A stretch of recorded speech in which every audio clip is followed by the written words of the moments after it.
Welcome to Marketing with Confidence. I'm your host, Marianne Amies.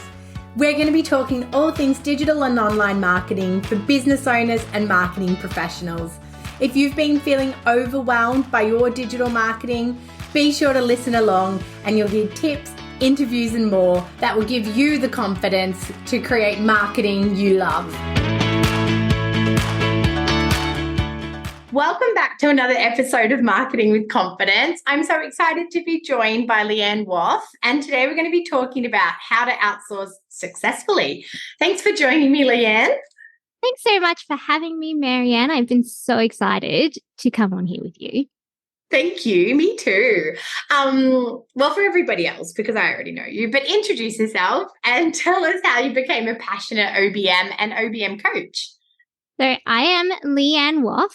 Thank you for saying my last name right. Believe it or not, it's not Woff. It's not Wolf. It's Woff. I run Audacious Empires, which is an OBM agency that supports empire builders with badass business management. Mm-hmm. And I am an OBM coach where I help OBMs be better OBMs and create wildly profitable businesses. I also am a mum to 6 small people, and including 2 sets of twins and a very needy cavoodle named Pippi. I also, so many alsos. I am a systems junkie. I am a tech nerd, and I spill every single cup of coffee that I try to drink. It is incredibly frustrating.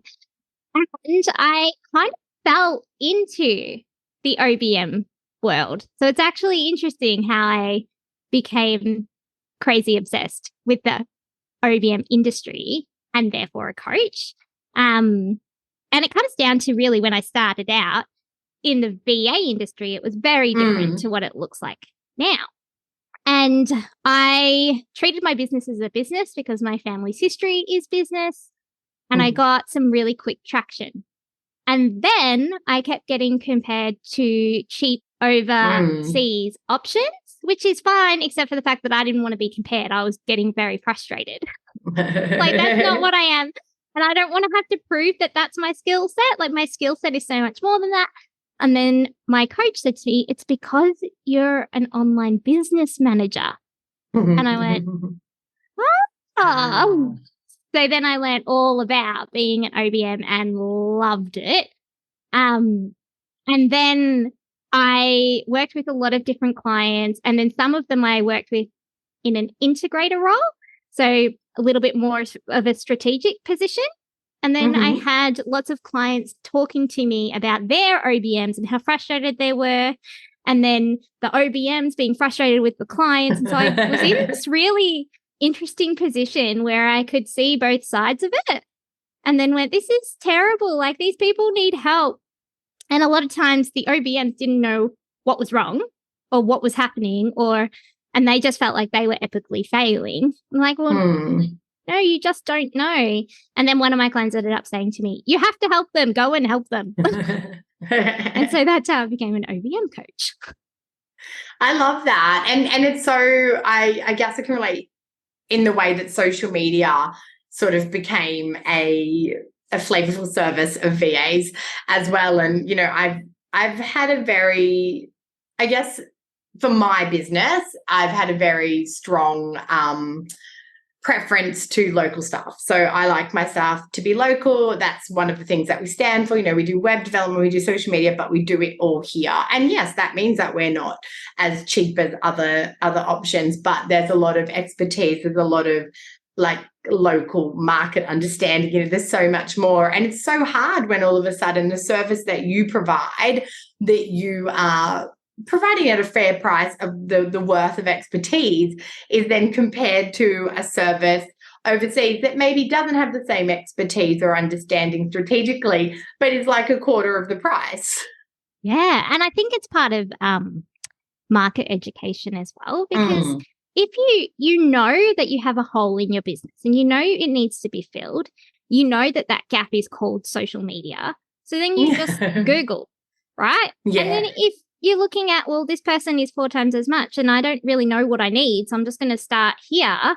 And it's just like there's that difference, and they don't actually understand a lot of the time the value that you get or what's possible.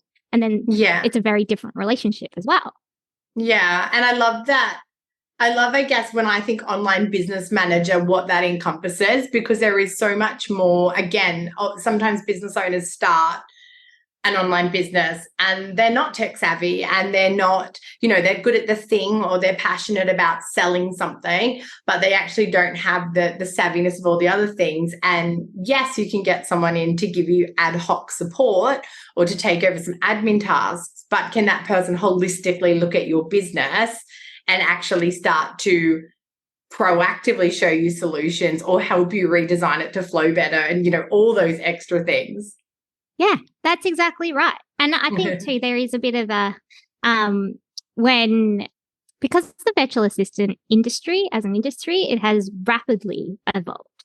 Well, it started out when the internet first became a thing, and it's like, if you had an admin skill and could do that on a computer, like, this was your space, baby.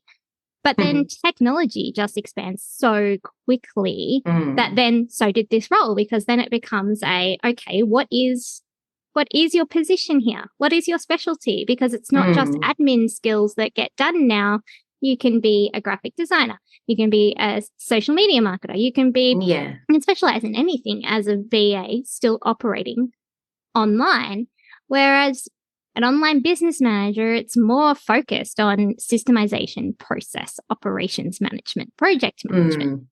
And I think a lot of people get confused. And that's because some virtual assistants within the industry don't know what to call themselves. So they think that there's VA and there's OBM, and they're the only 2 picks. And they go, well, I want to charge heaps more, so I'm going to call myself an OBM.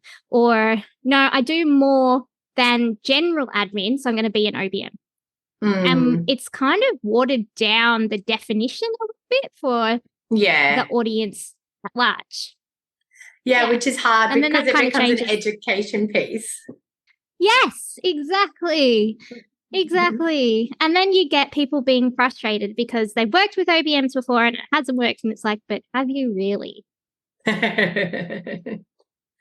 Which again is so many parallels to the marketing industry. And, people get burnt and, they get burnt because they don't select the right person, or they get burnt because somebody promises to do things that they can't do, or, doesn't have the expertise to see the full picture of. And I think, I guess in a way, things like accounting, it's so standardized, you really know if the person's doing or not doing what they should be, or you kind of have a standardized view of what you're going to achieve in that relationship. But I think other areas that are emerging are, the business owner's not as aware of what success looks like.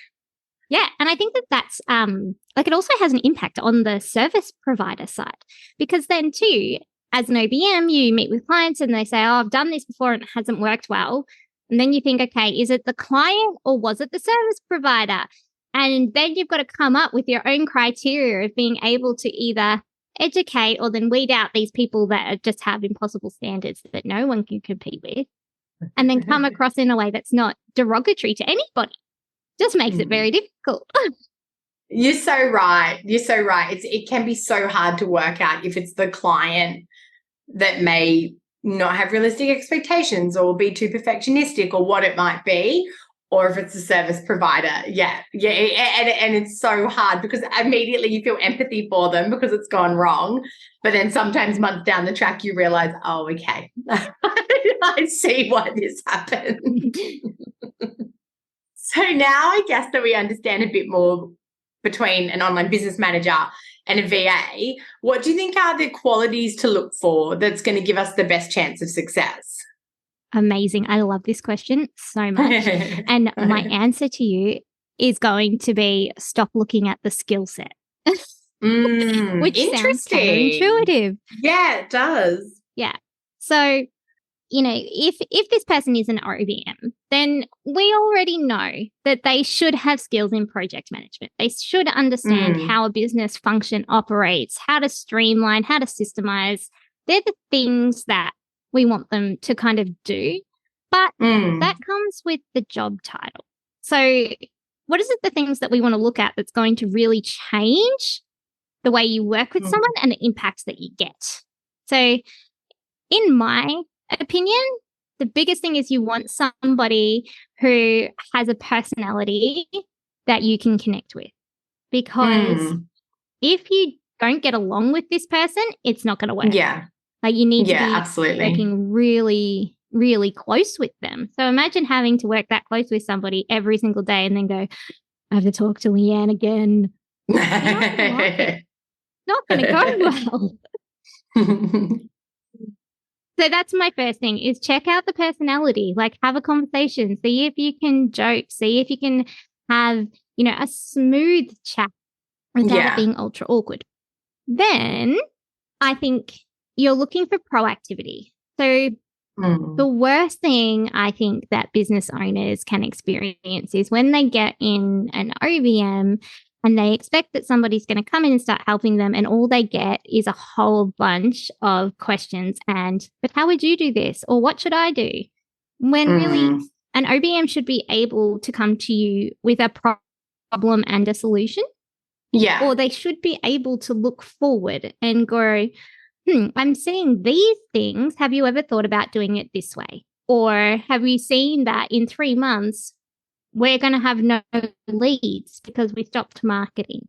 You want someone who's invested enough and comfortable enough to share their opinion and to be that future-focused person as well. So as well as dealing with what's happening today, looking at the bigger picture. Yeah. And the next one is they need to have some kind of technical capability. They have to be a little bit tech savvy, because let's face it, we're online business managers and online is in the title. So if they're still trying to work out how to open Word, it's not going to happen. I think that's such a good point. And again, coming back to that differentiation, when I think of that terminology of online business manager, I am expecting proactivity. I am expecting strategic thinking, problem solving skills. I'm expecting someone that's going to come in and add value, not just do the task, but actually be able to add value and I guess open my eyes up to things I hadn't thought of before. So then how can business owners tell if they're ready to outsource? What are the signs, that tipping point is getting really close? Yeah, okay, this is a good one. And although it varies, from business to business, there are some key things that you can look for. And so a big thing is you're under a lot of pressure and you're really busy. So busy and pressure usually indicates that you have too much on your plate and that you don't have enough resource to distribute some of it. So that's one thing. The other thing is you feel like you have not enough time. So if you're constantly looking at things and going, I really want to be able to blah, but I just have no time. I've got so much client stuff going on, or, there's all of these orders I have to pack, or whatever it might be.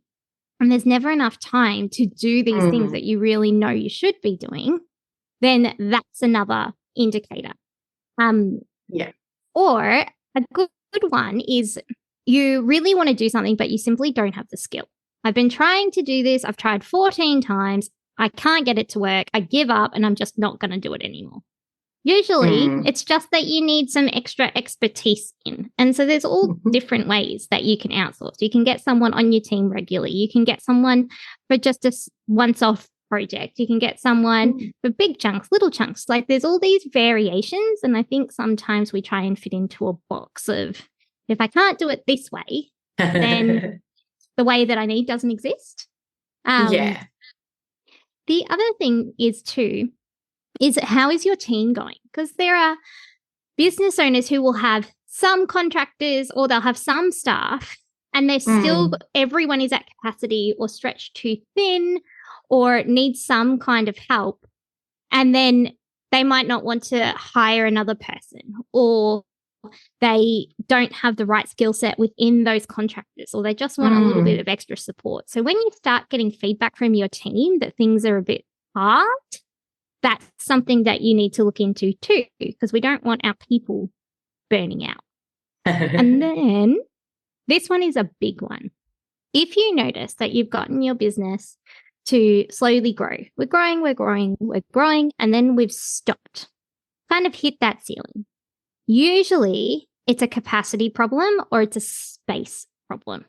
And what people don't realize is that you need enough space not just to have some time, but to have creative time, which means you need to feel that space. You need to be able to think creatively. You need to be able to look at the business as a whole and kind of remember why you started doing what you were doing and innovate.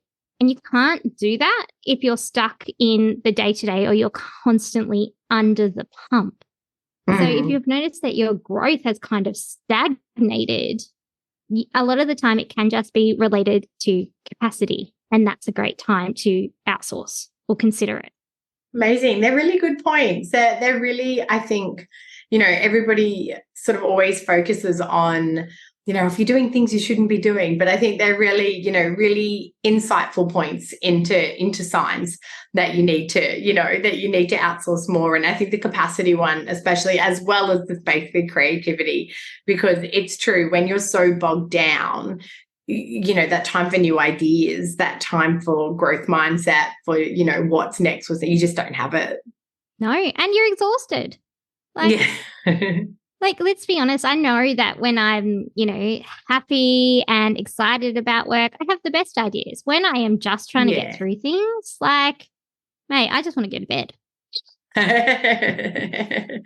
That's so true. And then, so what are your top tips for business owners? If they're identifying with these messages and looking to get started, what do you do next?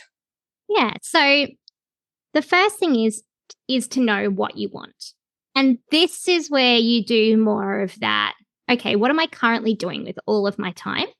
And is it stuff I enjoy, want to be doing? Is it stuff that I don't want to be doing? Do I even really know where my time is going? Generally, they don't. People don't know. And that goes for me too. Like, you spend time and then you get to the end of the day and you go, I don't know what I did today, but I was busy. So it's knowing what it is that you want and what you want solved. And usually it's one of two things: more time or more money. They're the things that you want underneath it all. And quite often they come as opposing forces. So you've got to really think about, is it that I want more time to grow, or is it that I want less pressure and more time? So we need process. Like, there's differences around there. The other thing that you really need to work out is what kind of skills you have and what you don't have. Because all of these things just give you a starting point. And that's all it is. We're just looking for starting points so that we can start to have some really solid conversations. So once we have a little bit of an understanding about what we want, let's have a look at what we need. So we might want all of our social tiles to look a certain way. But is social tiles looking a certain way going to give us the outcome that we're looking for? Or is getting in a marketing strategist who can do my marketing strategy for me going to get the impact? It's not, it's not the prettiness that matters here. It might be something else. So looking really at what some of those problems are or what you're trying to achieve to work out what it is that you need. And it might not, it might be, no, I just need someone in every day who can do some of my admin, take some things off my plate. It might be, I am so sick of doing my bookkeeping at midnight. I need a bookkeeper. Whatever it is, think about what those things actually are, what kind of role that would be. Is it a once-off thing? Is it an ongoing thing? Do I want, a day-to-day relationship with someone? What is it that you're looking for? Then now that we know what we want, we know what we need, we want to start having some solid conversations. So it gives us enough to start to say, hey, I'm in this position. I'm looking to do X, or I'm looking for someone who can help me with this, who has this skill set. And it might be a tool. It might be a really strategic person.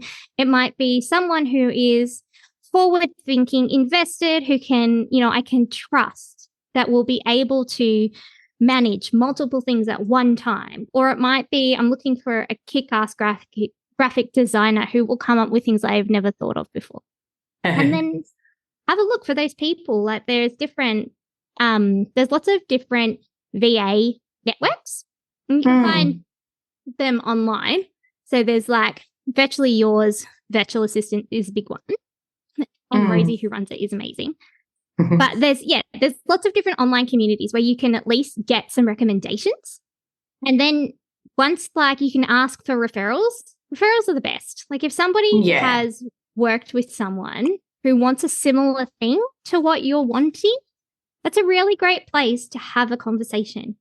And I think sometimes we think that we need to have everything in order, or we need to know all the things before we even have those conversations. And it's actually not quite right, because the best way to get what you need is for someone who's super experienced to sit there, have the conversation with you and say, okay, it's this, this, and this. I know that's what it is because I've seen it before. Let me help you. And to have that kind of level of conversating, like you wouldn't get that just by Googling. No. So it's book them in, start talking. And the likelihood is if you talk to someone who can't do it, if they're, ethical and decent person, they'll say, hey, that's not my wheelhouse. You need this kind of person. Here's someone you can go talk to. Yeah, that's so true. And I think, again, it's that thing of talking to like a specialist or a generalist or, a strategist or a doer, having that conversation with the person at a higher level who can help you look. Because often, you don't know what is going to be the best shortcut for you. You're overwhelmed, or you're out of time, or you're not growing, but you don't actually know what are the different things I could actually look at? What are the levers that I should start playing with to try get myself where I want to be? Yeah, exactly. And that's a conversation I have with clients a lot in the lead journey, or even in onboarding with clients. And I'll say to them, there's a number of ways we can do this. So you've either got something really clear in your mind of this is what I'm looking for, and can you do that? Or you've got a problem that you really just want solved. And I don't care how you do it, but can you solve my problem? And it's kind of a different, people operate in different ways, and that's okay. So it's like, cool, I can slot into the systems that you use, and I can show you how to use them better, and I can follow the processes that you've already got, and I can streamline them. Or I can come in and tell you what systems you need, set them up, create the processes, get all of this happening. They're different ways, and they're both correct. Yeah, that's true as well. Yeah. I think that's the thing as well. Yeah, not getting caught up in there's just one way. I think that's a great point, that there's lots of different ways and they can all be correct, and I guess it's always about trial and error and discovery. You kind of have to start somewhere to then work out if that's the right path. And, you learn from the good and the bad, and you learn from, going, maybe doing a project and getting something really organized or getting a better system in place. And then you go, oh, now that that's done, I actually realized I've got these 3 other problems that I need to tackle. That's the thing. I don't think it's ever just one and done. There is no golden solution here. And at the end of the day, I think the communication factor is massive. If you can work out how to communicate really well with somebody, then the likelihood is you'll get good results. Whereas if you kind of are like, oh, I'm not sure, and then you don't say anything, that's where you're going to run into big problems. Yeah, totally. And I think that all comes back to what you said at the start about finding someone you actually gel with, finding someone that you want to work with, that you enjoy working with, not just because someone said they're the best of the best, or not because they were the cheapest, or not because, actually someone where you've had that conversation and you're so excited to get started with them. Yes, 100%. And I think, on a totally different note, it comes down to the whole, have community over competition, because I'm a really big believer, and I'll say this to my clients. Sometimes they'll say to me, oh, this person has copied my thing, or, this person who's a competitor has sent me an email. And it's just like, I just don't see them really as mass competitors, because at the end of the day, we're all people. And people connect with different people. So even if you were to offer the exact same thing, the way you do it, the way you say it, the experience you create will be very different. And someone will gravitate towards you and someone will gravitate towards me. And that is okay. There are enough people in the world.